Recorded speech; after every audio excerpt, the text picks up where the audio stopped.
Boa tarde, muito obrigado pelo convite da CICEM e do Evaristo para este seminario. Embora a presentación sea en español, espero poder esclarecer eventuais dúbidas posteriormente no debate. Bueno, gestión militar y soldados extranjeros en el ejército español a finales del siglo XVIII, realidades, modelos y proyectos. El objetivo de esta presentación es hacer una visión general sobre la utilización de soldados extranjeros en la historia del ejército español, especialmente en la segunda mitad del siglo XVIII, pero para ello primero hay que hacer una pequeña introducción, una pequeña presentación a qué ocurría, qué modelos de servicio o qué tipos de soldados extranjeros existían en el ejército en la primera mitad del siglo XVIII. Este es un fenómeno muy interesante. El recurso a soldados extranjeros, obviamente, es un recurso muy antiguo y muy versátil a lo largo de la historia y es muy interesante en cuanto a gestión militar, no solo porque va a existir durante todo el siglo XVIII, sino porque precisamente en la segunda mitad, precisamente a finales de siglo, se va a poner en cuestión. Va a haber unos problemas logísticos, unas cuestiones que afectan al reclutamiento, pero esta creo que es la aportación más interesante en este sentido, es que todavía se sigue debatiendo, se siguen planteando, por lo menos en el plano teórico, hay un debate abierto sobre si realmente se pueden seguir explorando esas vías de reclutamiento de soldados extranjeros, a pesar de esos cambios y de esos problemas. Por lo tanto, esta cuestión es una línea de investigación y bueno, quiero presentar al final de la presentación cuáles serían un poco las líneas que se nos ofrecen, ¿no? Cuáles son los puntos más interesantes. Voy a presentar primero rápidamente qué nos encontraríamos en la primera mitad del siglo XVIII dentro del ejército español, qué recurso, qué soldados extranjeros nos encontraríamos, y para ello debemos tener en cuenta primero que los soldados extranjeros no sirven exclusivamente en cuerpos de nación, pueden estar integrados en otros regimientos españoles. Pero en el siglo XVIII, que es el marco de nuestro estudio, todavía pesa esa tradición del ejército de las naciones, del ejército de los Austrias, y por lo tanto lo más fácil para presentarlos es introducirlos mediante categorías. El primer gran grupo, o los dos primeros grandes grupos, serían los flamencos o valones y los italianos.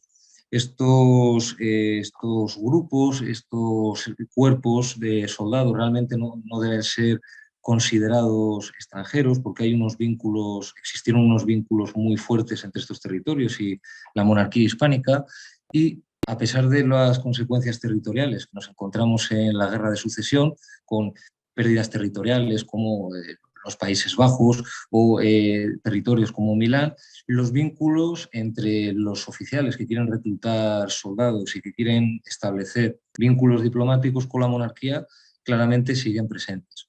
Respecto a los balones, he dejado la presentación, la información clave, porque no voy a poder, obviamente, tratar todo, pero bueno, luego puede haber preguntas en base a esto o consultas específicas. Los, los regimientos balones comienzan, tienen una tradición muy fuerte en el siglo XVII, en el ejército de los Austrias, y entrando en el siglo que nos ocupa, en el siglo XVIII, en la Guerra de Sucesión tienen un momento destacable. Pasamos de numerosas unidades en servicio que se van juntando, se van recomponiendo, cambiando de tercios a regimientos, hasta que finalmente en la segunda mitad de siglo, que es donde queremos llegar, pues nos quedaremos con 3 regimientos, que serán los que aparecen indicados aquí en la presentación. Tenemos que tener en cuenta que aquí no solo vamos a encontrar a esos oficiales flamencos, balones, sino que también hay una parte importante de oficiales franceses que todavía, pues, en cierto sentido suele pasar desapercibido dentro de la investigación, pero por la composición, por la lengua, obviamente vamos a encontrar muchos oficiales franceses en el servicio español por esta vía. A partir de 1719 va a haber una serie de cambios, de flexibilización en los criterios de reclutamiento y los cuerpos balones van a empezar a aceptar a otros soldados, ¿no? Entre ellos españoles, italianos, y este es un fenómeno que va a afectar pues, claramente al resto de cuerpos. He incluido en esta presentación las diferentes denominaciones que va a haber a lo largo del siglo, lo que es bastante complejo porque hay muchos cambios, pero bueno, por si surgiera alguna pregunta más adelante, aquí los tenemos.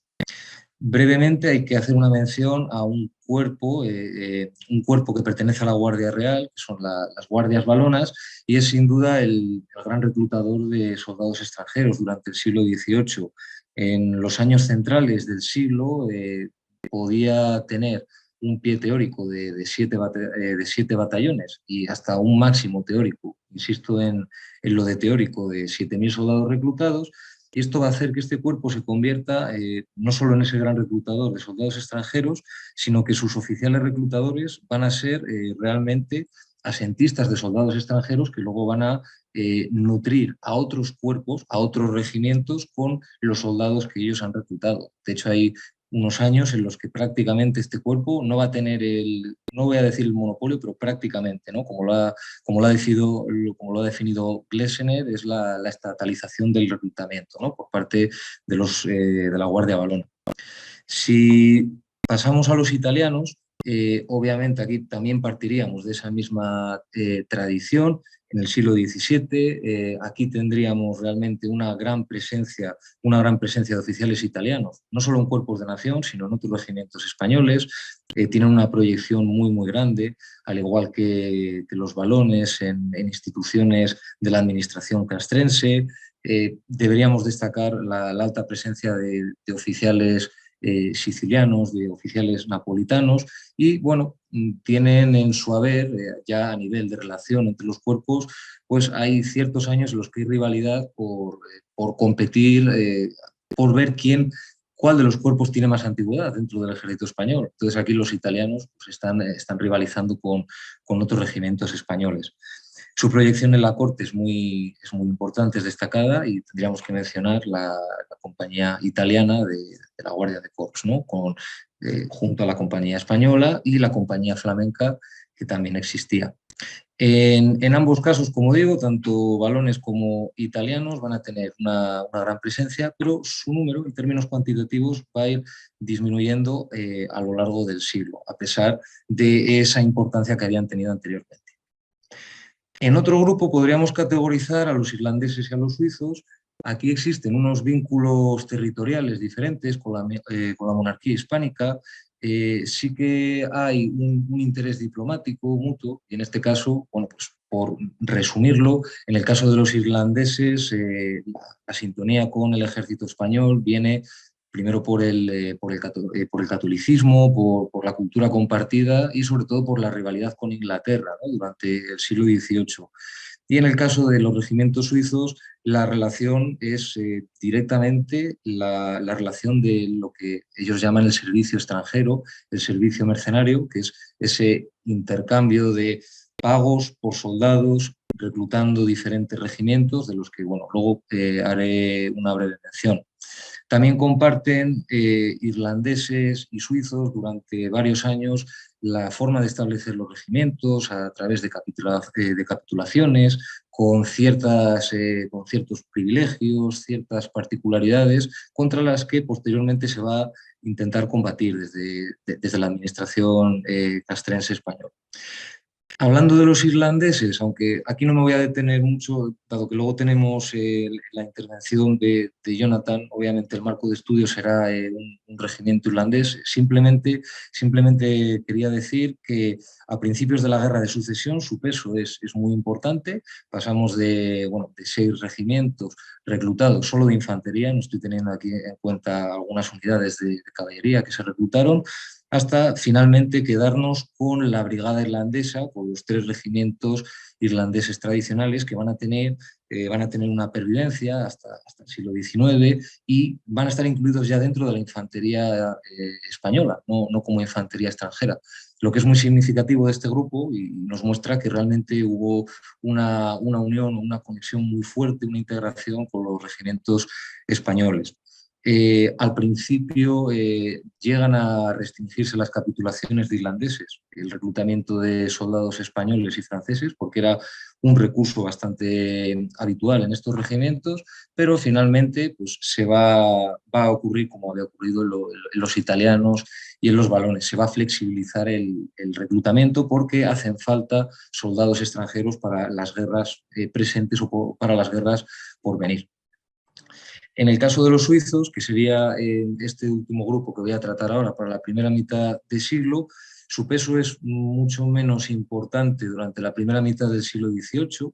También existe una tradición de servicio en el norte de Italia desde el siglo XVII, pero las reformas también van a afectar a estos cuerpos. Y cuando llegamos a la segunda mitad del siglo XVIII, nos vamos a quedar primero con 3 y después con 4.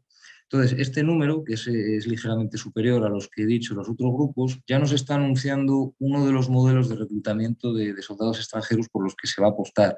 No va a ser el único, pero será el que finalmente se perpetúe durante el siglo XIX pues como la vía más, la mejor vía para obtener soldados fuera de la península. Dentro de estos cuerpos hay, como he dicho, unas capitulaciones específicas. Tenemos además la nota de la justicia privativa, que esto es algo específico de los regimientos suizos. Y además esto es muy interesante y conecta con la última parte de mi intervención, y es que estos cuerpos suponen una ventana al reclutamiento de alemanes, que es el gran mercado de soldados mercenarios al que España quiere acceder en la segunda mitad del siglo XVIII, pero entrando en competencia directa y fuerte con Inglaterra y con otras potencias. El peso de los suizos va a ir cambiando a lo largo del siglo. Se consideran tan pronto necesarios durante las guerras de Italia, que es cuando tienen más fuerza, con 6 regimientos reclutados simultáneamente, o se va a dudar sobre su efectividad en el servicio y sobre sus costes. Y esto es interesante porque estas dudas nos llevan directamente a cuáles son los modelos que realmente se están planteando después de las guerras de Italia, de los años centrales del siglo, es decir, después de la participación de España en la guerra de sucesión polaca en territorio italiano, después de la participación en la guerra de sucesión austriaca. ¿Qué es lo que está en juego? ¿Qué posibilidades existen realmente para mantener los soldados extranjeros de los que se dispone en el ejército y cómo buscar fuerza auxiliar de refuerzo para incrementar los que ya existen?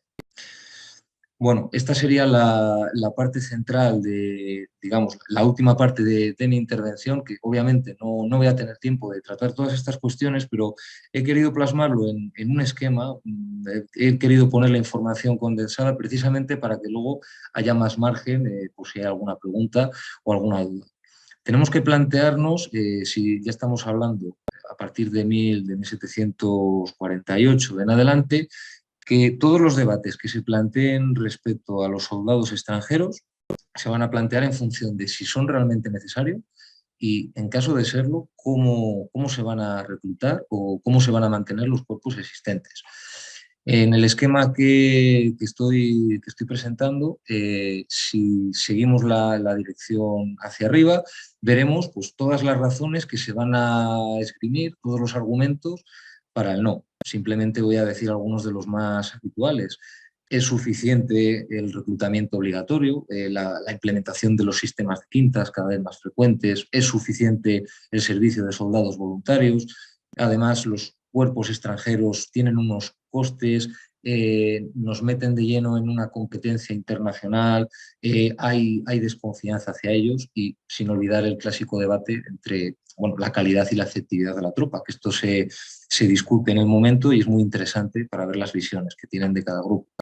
En caso de no reclutar nuevos cuerpos o de no continuar en esta vía. Los modos que tenemos son los siguientes. Podemos mantener los cuerpos tradicionales a los que he hecho alusión antes, por ejemplo, la brigada irlandesa o esos 3 regimientos flamencos que luego, a pesar de todo este debate, pues también van a ir disminuyendo. O se puede tolerar la existencia de ciertos cuerpos, pero cada vez con menos privilegios. Cada vez todo tiene que estar más normativizado con las ordenanzas del ejército español. Esas serían, digamos, las razones principales que abogarían por el no. A mí, en este caso, las que me interesan y las que bueno, me encuentro ahora de lleno en plena investigación son las que sí, ¿no? ¿Cuáles son las posibilidades que se están abriendo? ¿Por qué se puede explorar todavía estos sistemas?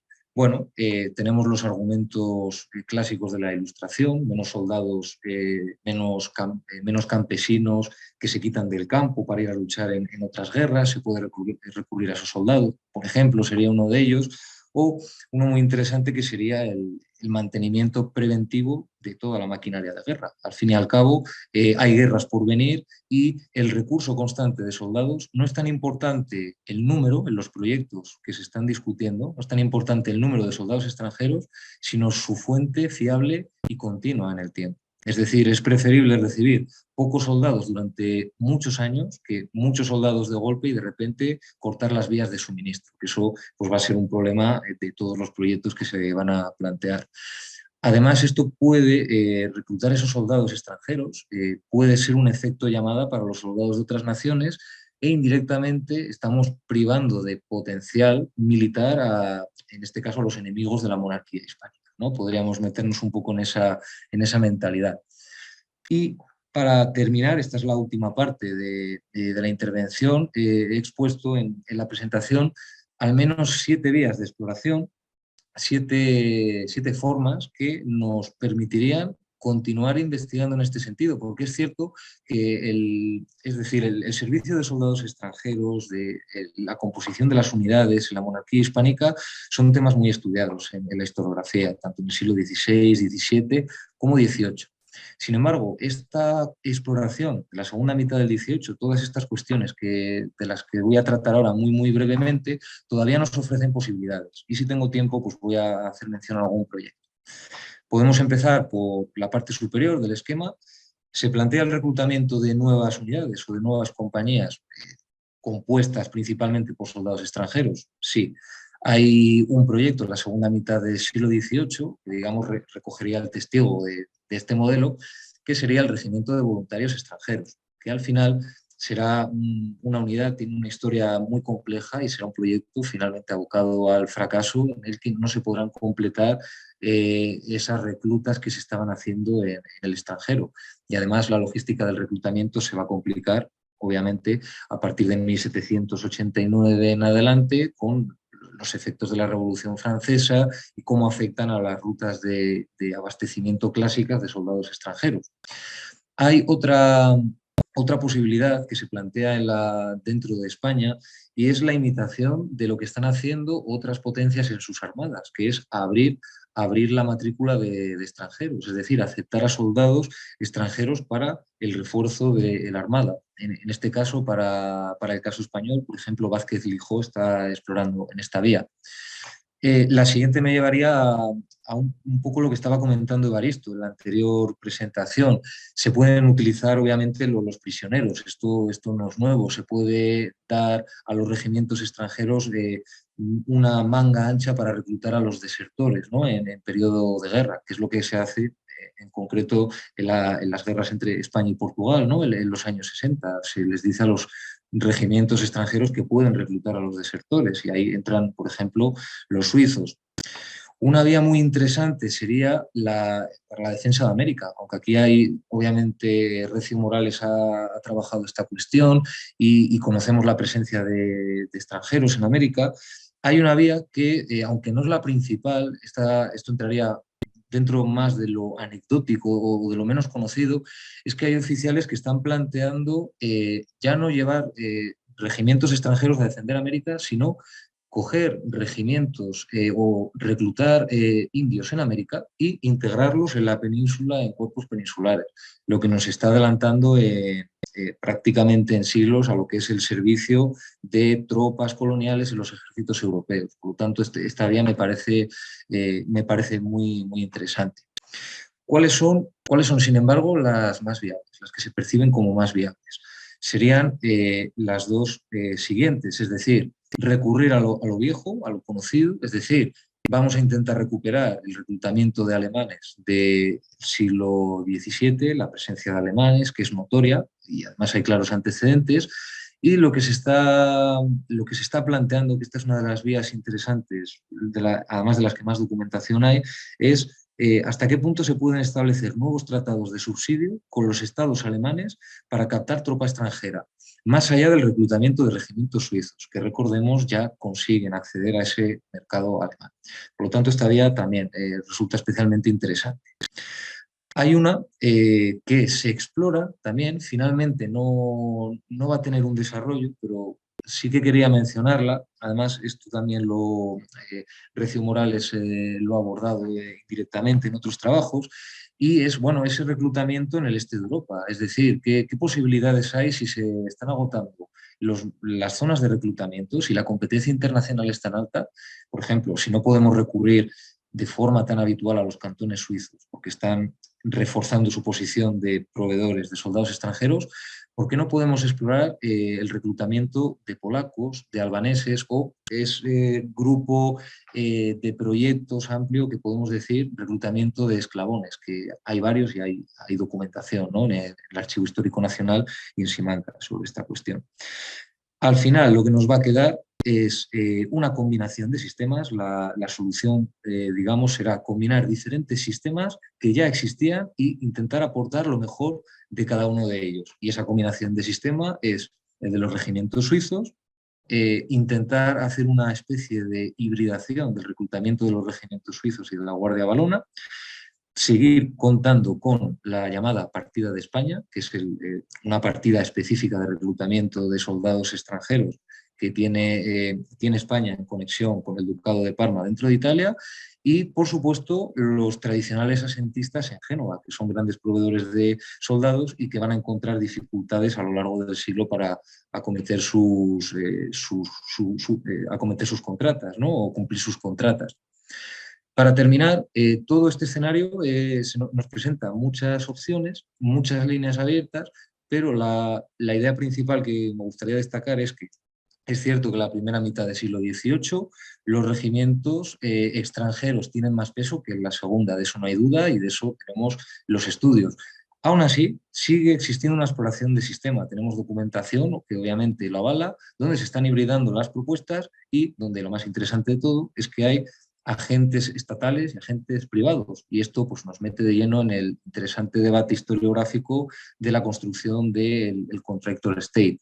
Y simplemente decir que dentro de esta vía, de esta exploración, los regimientos suizos iban a continuar a finales del siglo XVIII y a comienzos del XIX, ya metiéndonos en la guerra de independencia, pues como ese modelo de reclutamiento de extranjeros.